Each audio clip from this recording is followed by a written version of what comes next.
আমার ভাইরা, আমার বন্ধুগণ, বিশ্বনবী সাল্লাল্লাহু আলাইহি ওয়াসাল্লাম সাহাবায়ে কেরামদেরকে ডেকে ডেকে ডাকদা বললেন, সাহাবী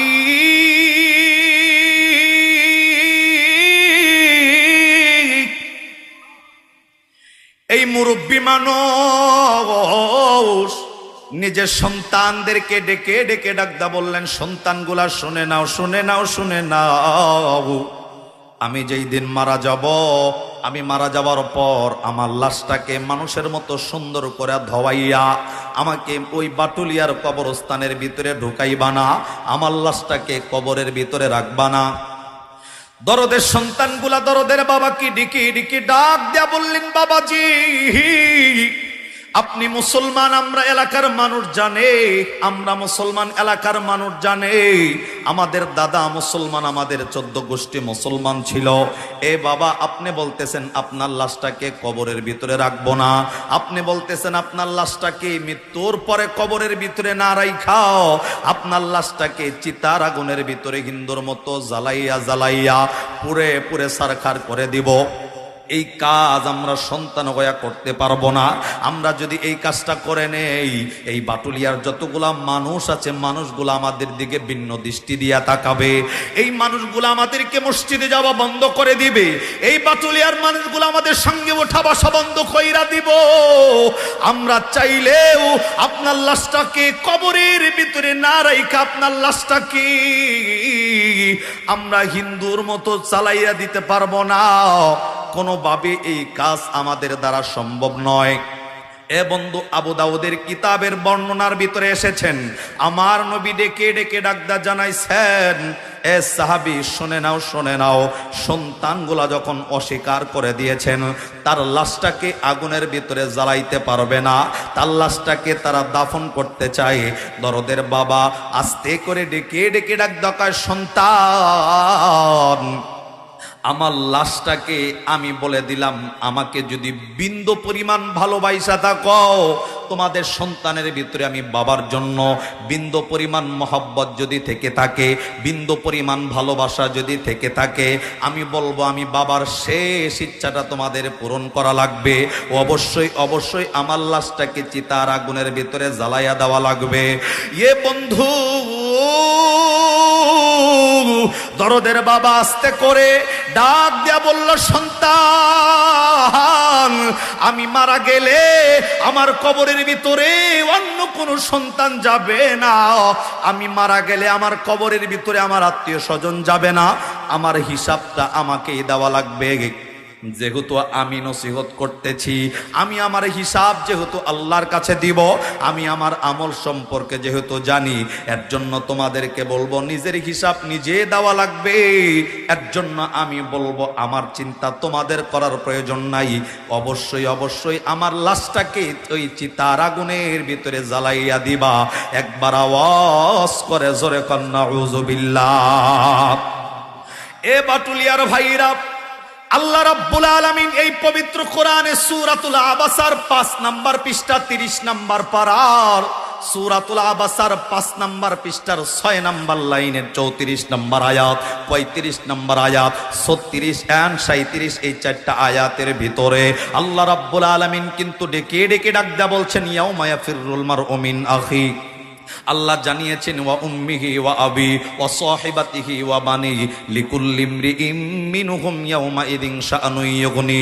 আল্লাহ রাব্বুল আলামিন ডাকদা জানিয়েছেন, এ বন্ধু, কিয়ামতের ময়দানে কেউ কারো জন্য নয়, কবরটা যেমন যার যার জন্য, কিয়ামতের ময়দানটাও প্রত্যেকটা মানুষের জন্য আফসোস করতে থাকবে। এ বন্ধুরে, আল্লাহ জানিয়েছেন, ইয়াউমা ইয়াফিরুল মারউ মিন আখি, প্রত্যেকটা মানুষ যার যার চিন্তায় দৌড়াইতে থাকবে।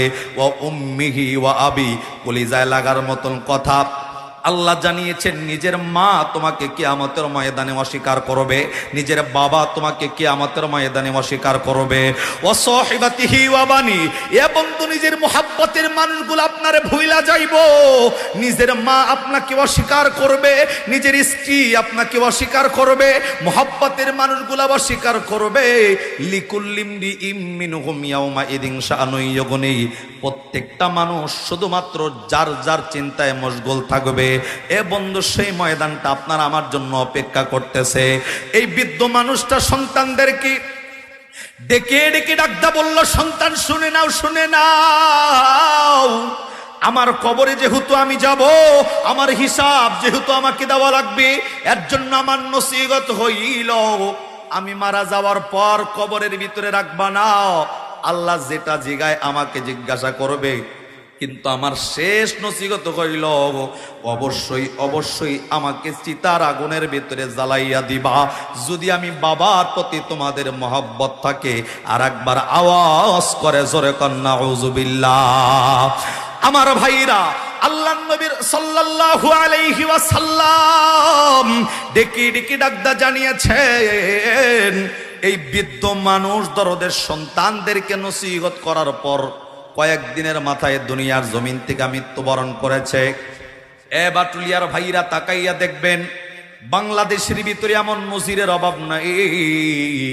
একজন মানুষ, সুস্থ মানুষ, স্বাভাবিক মানুষ, এই লোকটা সুস্থ অবস্থায় দরদের বাবার কাছে গিয়া মাপ চায়, এলাকার মুরব্বীর কাছে গিয়া মাপ চায়, চাষটলে দোকানদারের কাছে মাপ চায়, এলাকার বড় ভাইয়ের কাছে মাপ চায়। ডাকদা কয়, বন্ধু জীবনে চলার পথে ভুল হয়ে গেলে আমাকে মাফ করে দিয়েন। দাদারে ডাকদা বলে, দাদা চলার পথে অন্যায় হলে মাফ করে দিয়েন। চাচারে ডাক দিয়া বলে, চাচা বেয়াদবি থাকলে মাফ করে দিয়েন। এলাকার মানুষগুলা ডাকদা কয়, এ ভাতিজা, এ নাতি শুনে নাও, তুমি তো সুস্থ মানুষ, সবার কাছে মাপ চাও কেন? এ বন্ধু, এই লোকটা ডাকদা কয়, কেমন যেন দিলের ভিতরে শান্তি নাই। এ বন্ধু, এই লোকটা মাপ চাইতে চাইতে কয়েকদিনের মাথায় এলাকার মানুষ তাকাইয়া দেখে ওই সুস্থ মানুষটা দুনিয়ার জমিন থেকে মৃত্যুবরণ করে। এমন নজির বাংলাদেশে আছে না নাই? একেবারে সুস্থ মানুষ এলাকার মানুষের কাছে মাপ চাইছে, কয়েকদিনের মধ্যেই দুনিয়ার থেকে মৃত্যুবরণ করে। সুস্থ স্বাভাবিক মানুষ হঠাৎ করে দুনিয়ার থেকে বিদায় হয়ে যায়। শুধু এখানেই নয়, বাটুলিয়ার মানুষ তাকায় দেখবেন, চাষটলে দুই বন্ধু একসাথে এশার নামাজের পরে চা খায়া গল্প কইরা বাড়ি পর্যন্ত চলে গেছে। দুই বন্ধু ঠিকই ফজরের নামাজে আসবে, এক বন্ধু ফজরের আজান পায়া জাগ না পায়া শুনতেছে, যেই বন্ধুর লগে চা খাইছে ওই বন্ধুর নামটাই মসজিদের মুয়াজ্জিন মাইকে এলান করতেছে। ওই লোকটা দুনিয়াতে বেঁচে নাই। এমন নজির বাংলাদেশে আছে না নাই? মুহূর্তের ভিতরে মানুষ দুনিয়ার জমিন থেকে মৃত্যুবরণ করে দুনিয়ার থেকে বিদায় হয়ে চলে যায়। ওই লোকটা যখন সন্তানদেরকে নসিহত করেছেন, আমি মারা যাওয়ার পর কবরে না রাইখা আমার লাশটা চিতার আগুনে জ্বালায়া দিও, সন্তানগুলা মেনে না নিয়ে, লাশ মুহূর্তে দেখে মেনে না নিলে চলছে না, লাশ মুহূর্তে বাধ্য হয়ে সন্তানগুলা কথাগুলা মেনে নিছে, বাবা আপনি মারা যাওয়ার পর অবশ্যই আপনার লাশটাকে আমরা চিতায় জ্বালায় দিব, যদি আপনি খুশি হন। এর মধ্যে বাবা এটার ভিতরেই খুশি। আমার ভাইরা, আল্লাহ নবী সাল্লাল্লাহু আলাইহি ওয়াসাল্লাম বলেন, এই লোকটা কয়েকদিনের মাথায় দুনিয়ার জমিন থেকে মৃত্যুবরণ করেছেন। এবং সেই সন্তানদের যেই নসিহতটা করে গেছে, বাবা মৃত্যুবরণ করার পরেই, বাবা যখন মৃত্যুবরণ করেছে, সন্তানদের কথাগুলো গোপনে একেবারে কাউরে না জানাইয়া নিজেরা সন্তানদের ওই বাবার লাশটাকে নিয়ে চিতার আগুনের ভিতরে জ্বালাইছেন। চিতার আগুনের ভিতরে জ্বালায় দরদের বাবার লাশটাকে শোয়া রাখছে। দরদের বাবা আর একটা নসিহত করে গেছে, সন্তান আমি মারা যাওয়ার পর শুধু লাশটাকে চিতার আগুনে জ্বালাইয়াই ক্ষান্ত হবা না, এই লাশটা আগুনের ভিতরে জ্বালানোর পর আমার লাশের একটা অংশ যেন অবশিষ্ট না থাকে, একেবারে প্রত্যেকটা অংশকে পুরে পুরে ছাই বানায় একেবারে কয়লা কয়লা বানায় দিবা। এবং আরো নসিহত করে গেছে, আমার যেই লাশের কয়লাগুলা ছাইগুলা থাকবে, এই ছাইগুলা আবার দুইটা ভাগে ভাগ করবা। জোরে কোন কয় ভাগ? লাশের যে সম্পূর্ণ ছাই, এই ছাইটা আবার দুইটা ভাগে ভাগ করবা। সন্তানদেরকে নসিহত করে গেছে, শুধু দুই ভাগে ভাগ করলে চলবে না, এই দুই ভাগ ছাই নিয়া এক ভাগ ছাই বিভিন্ন নদীতে, বিভিন্ন সাগরে, বিভিন্ন পুষ্কুনির পানির ভিতরে ছেড়ে দিবা, আর এক ভাগ ছাই নিয়া বাতাসের ভিতরে দাঁড়ায় যাবা। বাতাস যেই দিকে আমার ছাইগুলা উড়াইয়া দিবা সেই দিকে। মানুষের লাশের দুই অংশ ছাইয়ের এক অংশ পানির ভিতরে নিক্ষিপ্ত করে দিতে বলেছেন বাবার নসিহত। দ্বিতীয় অংশ ছাই নিয়ে বাতাসের ভিতরে ছড়াইয়া ছিটাইয়া দিতে বলেছেন, যে আমার লাশের ছাইগুলা বিভিন্ন জায়গায় যেন ছড়াইয়া ছিটাইয়া যায়। দরদের সন্তান এই বাবার মৃত্যুবরণ করার পরে ঠিকই তারা দরদের বাবার নসিহতটা মানতেছেন। সন্তানরা বড় বাবার লাশটাকে চিতার আগুনের ভিতরে শোয়াইছে। সংক্ষেপ বলে দিচ্ছে, লম্বা চড়া কথা, সংক্ষেপের ভিতরে বলছি, চিতার আগুনের ভিতরে জ্বালায় একেবারে লাশটাকে পুরে পুরে ছাই ছাই করে দিয়েছেন। কোনো অংশ আর অবশিষ্ট নাই, সব সম্পূর্ণ শরীরটা একেবারে ছাই হয়ে গেছে। ছাইটা আবার দুইটা ভাগে ভাগ কইরা সন্তানগুলা এক ভাগ ছাই নিয়ে বিভিন্ন নদীতে বিভিন্ন পানির ভিতরে ছড়ায় ছিটায় দিয়েছেন, নদীর ভিতরে ছড়ায় ছিটায় দিয়েছেন। আর এক ভাগ ছাই নিয়ে বাতাসের ভিতরে ছেড়ে দিয়েছেন। এক একটা ছাই এক এক জায়গায় গিয়া পড়ে গেছে। এই দরদের বাবাকে সন্তানগুলা জিজ্ঞাসা করেছিল, বাবা তোমার লাশটা পুরে ছাই বানাইতে বলছো, এটা বুঝেছি, কিন্তু এই লাশের ছাইগুলা বিভিন্ন জায়গায় ছড়ায় ছিটায় দেওয়ার পিছনের কারণ কি জানতে চাই।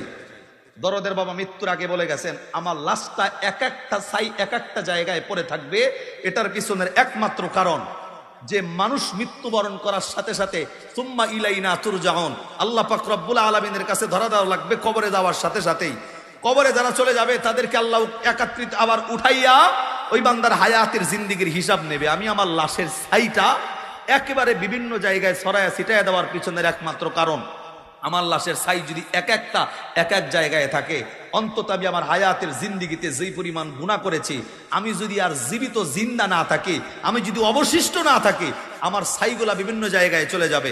আল্লাহ আমাকে একত্রিত করতে পারবে না, আমার হিসাব আর মালিকের কাছে দেওয়া লাগবে না। একটু আওয়াজ করে জোরে কর নাউজুবিল্লাহ। আপনাদের কি মনে হয় বাটুলিয়ার মানুষ, এই লোকটাকে যদি ছড়ায় ছিটায় দেওয়া হয়, এই বান্দার ছাইগুলা একত্রিত করার ক্ষমতা পাওয়ার মালিকের আছে না নাই? তিনজনে কয় আছে, আড্ডি কয় গেছে। আওয়াজ ধরে জোরে বলেন, আছে না নাই? ভাই, মানুষরে যে আল্লাহ একত্রিত করবে আল্লাহ চাইলে যে এটা সম্ভব, এইটা আমার কথা নয়। পবিত্র কোরআনে পরিচিত একটা সূরা আছে, যেই সূরার নাম সূরাতুল ইয়াসিন। 23 পারার 4 নম্বর পৃষ্ঠার 11 নম্বর লাইনের 82 নম্বর আয়াতে আল্লাহ কিন্তু এটা স্পষ্ট করেছেন। একটু আওয়াজ করে কর আল্লাহু আকবার। আল্লাহ বললেন, ইন্নামা আমরুহু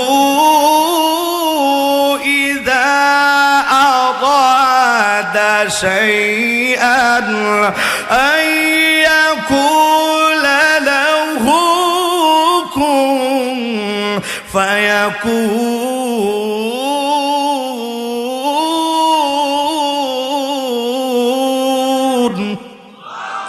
আর একটু আওয়াজ করে খান আল্লাহু আকবার। আল্লাহ পাক কিন্তু এখানে স্পষ্ট বর্ণনা করেছেন, ইন্নামা আমরুহু ইদা আরাদা শাইআন ইয়াকুলা লাহু কুন ফায়াকুন। এ মুসলমান, এই কোরআনের এই আয়াতের ভিতরে দুইটা বহুল পরিচিত শব্দ, একটা হলো কুন আর একটা হলো ফায়াকুন। আপনি কি জানেন যে আসমান জমিন, এত বিশাল আসমান, আল্লাহ একটা পিলার দিয়ে দাঁড় করায় নাই। মসজিদটা বানাইতে গিয়া কতগুলা পিলারের প্রয়োজন হয়েছে। আল্লাহ ডাক দেখায়, মানুষ তুমি কি জানো এই তামাম আসমানটা আমি আল্লাহ বানিয়েছি।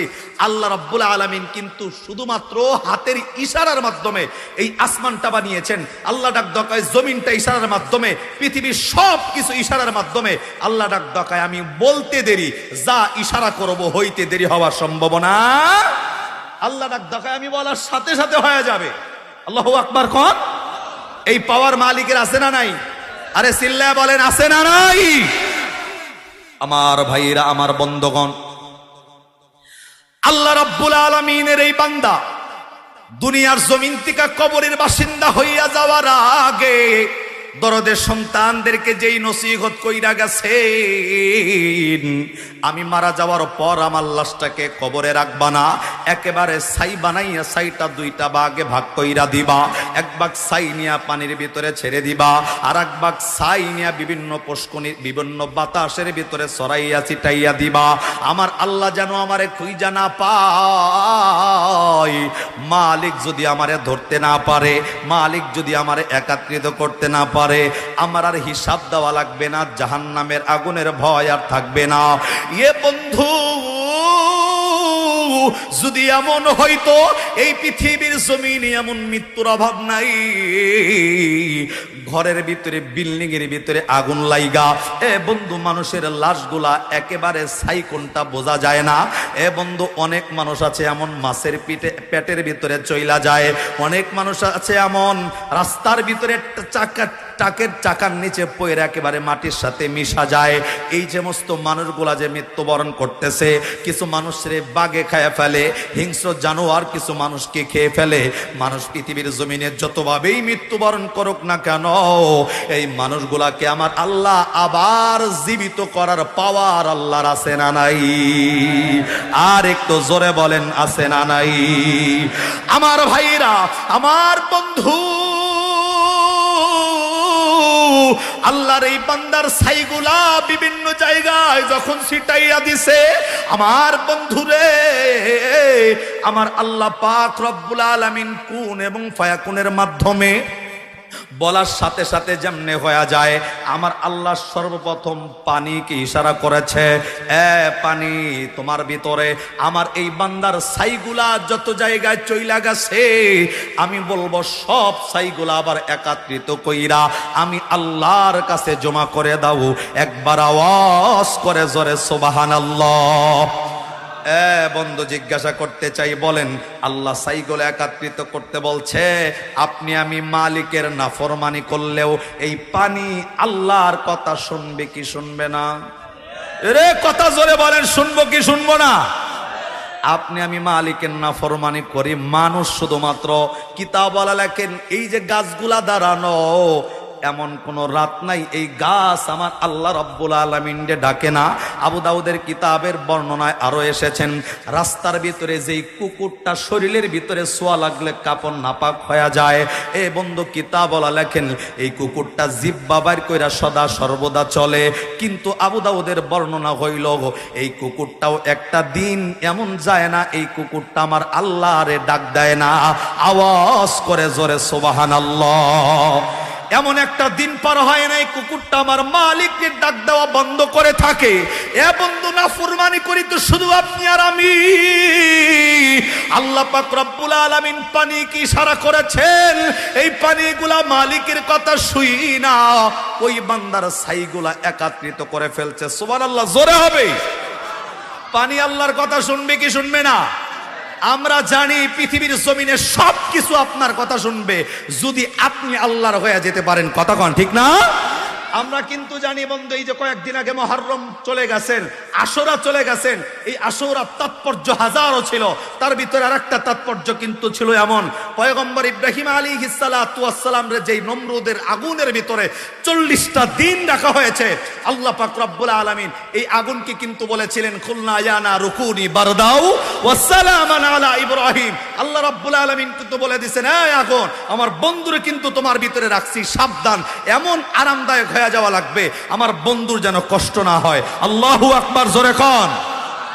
40টা দিন এই ইব্রাহিম পয়গম্বর আগুনের ভিতরে ছিলেন। দেখেন দিলের ভিতরে ঈমানটা কত তাজা, আল্লাহ যে তার উপর রহম করবে না, আপনার উপর করবে। কিতাবওয়ালা বর্ণনা করেন ইব্রাহিম আলাইহিস সালাতু ওয়াস সালামকে যখন আগুনের ভিতরে নিক্ষিপ্ত করা হচ্ছিল, ঠিক সেই সময় জিবরাইল আমিন আল্লাহরে ডাকদা বলছে, আল্লাহ একটা সুযোগ তাই তোমার কাছে। কি সুযোগ? ডাক ডাকায় আল্লাহ তোমার পয়গম্বরের আগুনের ভিতরে ছেড়ে দেওয়া হয়, আল্লাহ তুমি যদি আমার একটা সুযোগ দাও, আমি তোমার পয়গম্বরকে একটু সাহায্য করতে চাই। একবার সুবহানাল্লাহ কোন। তোমার পয়গম্বর একটু সাহায্য করব। আল্লাহ নিজে ডাক ডাকায়, এই জিবরাইল আমার পয়গম্বর তো তোমার সাহায্য লইব না। ভাই আল্লাহ দিয়া দেখো না একটাবার, চান্সটা নিয়ে দেখি। আল্লাহ পাওয়ার দিছে, যা তুই আমার পয়গম্বরে পারলে সাহায্য কর। ইব্রাহিম আলাইহিস সালাতু ওয়াস সালাম আগুনে পড়ছে, ঠিক সেই সময় জিবরাইল আমিন নবীর পয়গম্বর ইব্রাহিম আলাইহিস সালাতু ওয়াস সালামের সামনে আইসা আস্তে করে ডাক ডাকায়, এই পয়গম্বর, আমাকে আল্লাহ রাব্বুল আলামিন 600 পাখা দিছে। জোরে বলেন কয়শো? জিবরাইল আমিন ডাক ডাকায় 600 পাখা আছে আমার। আপনি কিন্তু আগুনের ভিতরে চলে যাচ্ছেন, যে আগুনের উপর দিয়ে পাখি উড়া যাইতে পারে না, আপনি খালি আমার কাছে একটা বার সাহায্য চান, আমার 600 পাখা লাগবো না, এক পাখার বাড়ি দিয়ে নমরুদের আগুনকে আমি ধ্বংস করে দিব। সুবহানাল্লাহ মারেন। আরে ভাই সুবহানাল্লাহ জোরে কর না রে ভাই। একটা পাখার বাড়ি দিয়ে নমরুদের আগুনকে ধ্বংস করব। পয়গম্বর ইব্রাহিম আলাইহিস সালাতু ওয়াস সালাম ডাক ডাকায়, যে যখন বলছে এক পাখার বাড়ি দিয়ে আগুন ধ্বংস করব, ইব্রাহিম আলাইহিস সালাম আগুনে পড়তেছে, ওই সময় জিবরাইল ডাক ডাকায়, তুমি কেডা? সুবহানাল্লাহ কর না। আরে ভাই আওয়াজ দে, জোরে কর। এই যারা কন না তারা কন। আগের বার রেডি ফাঁকি মারছেন। সুবহানাল্লাহ কইলে গুনাহ আসেনি? তিনজনে কয় আছে, আর দিকে গুনাহ আছে। আল্লাহু আকবার, আওয়াজ দেন আল্লাহু আকবার। এতগুলা মানুষ বইছে, আমি বুড়া মানুষ দেখি না, কিন্তু যে আওয়াজ দিতেছে মনে হয় যে প্রত্যেকটার বয়স 110 বছর বয়স। একটু আওয়াজ দেখুন তো, আল্লাহু আকবার। মনে হয় যে 3-4 জন বইছে মাহফিলে, হুজুর প্রধান বক্তা, হুজুর তো স্টেজে যাবো না আপনাকে ওই আওয়াজ দেখলে। আর একটু আওয়াজ দিয়ে আল্লাহু আকবার কোন। পিছনের ভাইরা গরমটাকে ছাড়ে দিয়া বাটুলিয়ার মানুষদেরকে জানায় দিয়ে একটু আওয়াজ করে কোন আল্লাহু আকবার। জিবরাইল আমিন যখন বলছে একটু সাহায্য করতেছে, সাহায্য চান, পাখার বাড়ি দিয়ে আগুন নিভাইয়া দিব। পয়গম্বর ডাক দগাই, তুমি কেডা? মানে আমি কেডা? মানে আমি জিবরাইল আমিন। তো জিবরাইল আমিন তো কি হইছে? আপনার কাছে সাহায্য চান। কয় তুমি কে? কয় আমি জিবরাইল। কয় তোমারে বানাইছে কে? আল্লাহু আকবার কন্যা গেলা। কয় আমারে বানাইছে আল্লাহ। কয় আমি ইব্রাহিম রে দিলি, কে বানাইছে? সুবহানাল্লাহ কন্যা। তোমারে যদি আল্লাহ বানায় থাকে আমারে কে বানাইছে? কয় আপনারও আল্লাহ বানাইছে। কয় আমি যে আগুনে যাইতেছি বেটা তোর কাছে সাহায্য চাও আল্লাহ বুকির লিগা, আমার আল্লাহ রে আমারে দেখে না? কন্যা সুবহানাল্লাহ কন্যা। দেখেন উনি জিদ করে আইছে আল্লাহর কাছে, আল্লাহ সাহায্য আমি কইরাম ইব্রাহিম পয়গম্বর রে, কিন্তু তাদের ভিতরে ঈমান দেখেন। আমি যে বিপদে পড়ছি পৃথিবীর জমিনের কেউ না জানলে জানেন কে? আল্লাহ পাক রব্বুল আলামিন সেই পয়গম্বরের সাহায্য করেছেন। ওই আগুনকে জান্নাতের বাগান বানায়া 40 দিন পরে যখন আস্তে আস্তে হেঁটে আসতেছে, মানুষ তো পরিশ্রম করলে শরীরের ভিতরে ক্লান্তি দেখা যায়। ইব্রাহিম পয়গম্বর আগুনের ভিতরে থাকার পরে চেহারাটা একেবারে টলটলা ছিল। এই সাহায্য কে করছে? আর একটু জোরে আমার ভাইয়েরা, আল্লাহর এই বান্দা এই ছাইগুলা যখন বিভিন্ন জায়গায় ছড়ানো ছিটানো, আল্লাহ রাব্বুল আলামিন পানিরে ডাকদা বলছে, পানি রে এই বান্দার ছাইগুলো একত্রিত করো। এ বন্ধু, আপনি আমি নাফরমানি করলেও পানি কিন্তু আল্লাহর কথা শোনে, আগুন কিন্তু আল্লাহর কথা শোনে, পৃথিবীর সব কিছু মালিকের কথা শোনে। আল্লাহ পাক একত্রিত করা বলার সাথে সাথে এই ছাইগুলো একত্রিত হয়ে গেছে। আমার আল্লাহ রাব্বুল আলামিন বাতাস রে ডাক দিয়েছে, বাতাস রে আমার এই বান্দার ছাইগুলা যত জায়গায় ছড়ানো ছিটানো, আমার এই বান্দার ছাইগুলা একত্রিত করো। বাতাস মালিকের কথা শুই না এই ছাইগুলো একত্রিত করে দিছেন। আমার আল্লাহর সেই কোরআনের বর্ণনা, ইন্নামা আমরুহু ইদা আরাদা শাইআন আইয়াকুলা লাহু কুন ফায়াকুন। আল্লাহ বলার সাথে সাথে যেমন হয়ে যাবে। আল্লাহ যেমন বলছে শুধু সুম্মা ইলাইনা তুরজাউন, মরার পরে আল্লাহ পাক অতঃপর আপনাকে আমাকে জীবিত করবে। এই বান্দার ছাইগুলো একত্রিত হওয়ার পর আমার আল্লাহ ইশারা করতে দেরি, ওই বান্দার ছাইগুলা একত্রিত হইয়া ওই বান্দার হাড্ডিগুলা জোড়া লাইগা, ওই বান্দার গোস্ত শরীরে গজাইয়া, ওই বান্দার আমরা গজাইয়া ওই বান্দা মালিকের সামনে সোজা হইয়া দাঁড়াইতে দেরি হয় নাই। একবার আওয়াজ করে জোরে সুবহানাল্লাহ। আমার ভাইরা, এই বান্দা মালিকের সামনে দাঁড়াইয়া গেছে। আল্লাহর সামনে যখন বান্দা সোজা হইয়া দাঁড়াইছে, আমার আল্লাহ সব জানে। বন্ধু বাটুলিয়া, আমার সামনে যারা মাহফিলের ভিতরে বসে গেছেন, জিজ্ঞাসা করতে চাই এখানে যারা আছেন, কার অন্তরের ভিতরে কি চলতেছে এই খবর আমার আল্লাহর কাছে এই মুহূর্তে আছে না নাই? এরা জোরে বলেন, আছে না নাই? কার অন্তরের ভিতরে কি চলতেছে এই খবর আপনি আমি না জানলেও আমার আল্লাহ কিন্তু জানে। এই বান্দারে একত্রিত করছে, বান্দার সন্তানদেরকে নসিহত করছে, আল্লাহ জানে। এই বান্দার ছাইগুলা বিভিন্ন জায়গায় ছিটাইয়া দিছে, এই বান্দার খবর কিন্তু আমার আল্লাহ জানে। আস্তে কইরা আমার আল্লাহ এই বান্দারে সামনে দাঁড় করাইয়া, দাঁড় যখন করাইছে, আল্লাহ সর্বপ্রথম ডাকদা কয়, এ বান্দা এত আয়োজন করছো কেন? একবার আওয়াজ করে জোরে সুবহানাল্লাহ। এরে বেটা, এত আয়োজন করছো কি লিগা? আল্লাহ ডাকদা কয়, এত আয়োজন করার কি প্রয়োজন? বান্দা যখন সামনে দাঁড়াইছে, বান্দার কাঁপাকাঁপি শুরু হয়ে গেছে গা। আল্লাহর সামনে বান্দা দাঁড়ায় কাঁপতেছে। আল্লাহ খালি জিজ্ঞাসা, এত আয়োজন কি লিগা করছো মিয়া? দেখবেন সমাজের ভিতরে, স্কুলে যে আমাদের ক্লাসের শ্রেণী যে আছে, যেই ছাত্র ড্যাম পড়াশোনা পারে না রেগুলার, ওই ছাত্ররা যখন মাস্টার পিছন থেকে দাঁড় করায়, এই পিছনের বেরোচ্ছে তুই দাঁড়া, ও দাঁড়ানোর লগে লগে দেখবেন ওই দাঁড়াইতে বলছি এতেই তার কাঁপাকাঁপি শুরু হয়। কতক্ষণ না মাস্টারের জিগায়, এই তুই কাবুস কি লিগা? কয় স্যার কাভার দেখছেন কি? খালি প্রশ্ন কইরা দেখেন কি হয়। হ্যাঁ, কাভার কি দেখছেন? খালি প্রশ্নটা করেন আগে, তারপরেরটা কি হয় এটা পরে বুঝাই। আল্লাহ খালি জিগাইছে, বেটা আয়োজন করছোস কি লিগা? ও তাতেই কাঁপতেছে। তার মানে কি, যা করছিল সব বিফলে গেছে গা। এ বন্ধু, এই বান্দার সমস্ত অন্তরের খবর, হায়াতের আগাগোড়ার খবর আল্লাহর জানা আছে না নাই? এই বান্দা যে এত বড় অপরাধ করে আল্লাহর সামনে দাঁড়াইছে, এই বান্দার কি আল্লাহ মাফ করবো না জাহান্নামে দিব জানার প্রয়োজন আছে নি? আরে জোরে বলেন, আছে না নাই? 2 মিনিট আর একটা সাবজেক্ট অপেট করব। আমি এই আলোচনাটা শেষ করব। তার আগে আর একটা কথা, এখানে যারা বসছেন, আমি যতক্ষণ আসি, প্রধান বক্তা হুজুর আসার আগ মুহূর্ত পর্যন্ত আমি যতক্ষণ আসি, আপনারা আসেন না নাই আমার লগে? 3 জনে কয় আসি, আর ডি কয় গেছি। আরে আসি রে, আমরা আসি। কে কে আমার লগে আসেন? হাত তোলেন। দেন হাত তোলেন, একেরা সিমটি মারেন এটারে। 2 হাত তোলেন, 2 হাত টানা, আল্লাহু আকবার কোন। আওয়াজ হয় না, জোরে কোন। হাত নামায়েন না, হাত নামায়েন না, উড়ান। দেন হাত তোলে না, একের আশেপাশে চাই দেন তো। সবাই তুলছি। আমি যতক্ষণ আসি আপনারা আসেন তো ইনশা। যারা আমার লগে থাকবেন তারা হাত নামাবেন, আর যারা চলে যাবেন হাত উঁচা করে রাখবেন। সবাই আসি ইনশা। এরপরে দেখি ওড়েন কেনা। দেখেন, আমি আলোচনাটা শেষ করার আগে আর একটা আয়াতে কারিমা তেলাওয়াত করেছি, এখানে একটা হাদিসও পড়েছি। আল্লাহ নবী সাল্লাল্লাহু আলাইহি ওয়াসাল্লামের সাহাবী, এটা হাদিসটা আবু হুরায়রা থেকে বর্ণিত। বিশ্বনবী বলেন, ইযা মাতাল ইনসান ইন কাতা আনহু আমালুহু ইল্লা মিন সালাসাতিন, ইল্লা মিন সাদাকাতিন জারিয়া আও ইলমিন ইনতাফাউ বিহি আও ওয়ালাদুন সালিহ। আজকে বয়ান করার সুযোগ কম, এর জন্য একটু দিল দেন। বিশ্বনবী সাল্লাল্লাহু আলাইহি ওয়াসাল্লাম বলেন, মানুষ মৃত্যুবরণ করার সাথে সাথে মানুষের সব নেক আমলের খাতা বন্ধ হয়ে যায়, মাগার একটা আমল জারি থাকে।